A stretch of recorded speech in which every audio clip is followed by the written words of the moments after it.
Le climat du mois. Psycho. Les Gémeaux ont pris les commandes, avec plusieurs planètes dans le signe, dont Jupiter. Mais cette dernière, qui veille sur vos chances, va doubler tout le monde et s'installer en Cancer, votre signe d'ombre, le 26 du mois.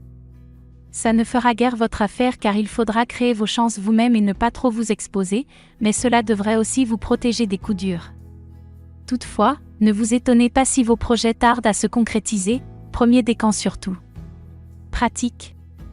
En Gémeaux dès le début du mois, Mars accentue votre volonté de mettre un projet sur les rails.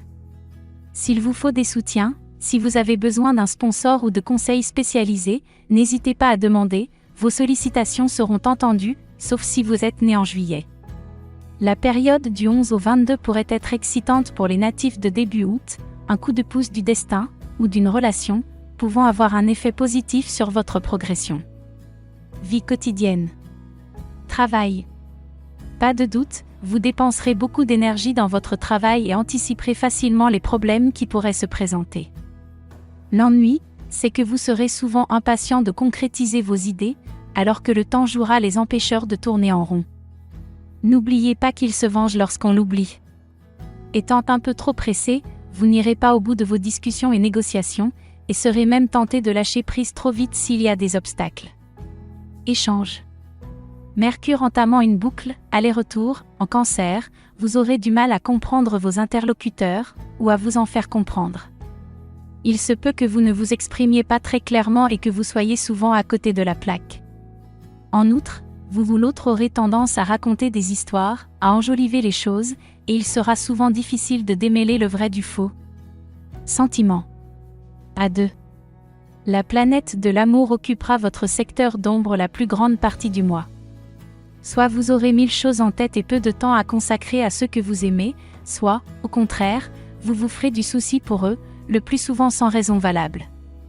Peut-être l'un de vos enfants passera-t-il des examens ? Essayez en tout cas de ne rien monter en épingle. Célibataire.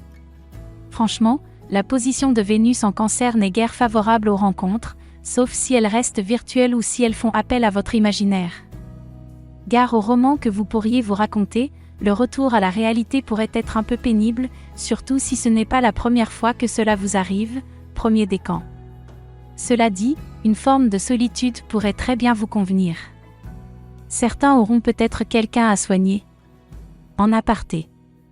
Lors de son arrivée en Cancer, un de ses signes préférés, Jupiter formera un bon aspect avec Neptune et Saturne, une configuration très positive pour les signes d'eau, Cancer, Scorpion, Poisson, mais un peu tout mûche pour vous.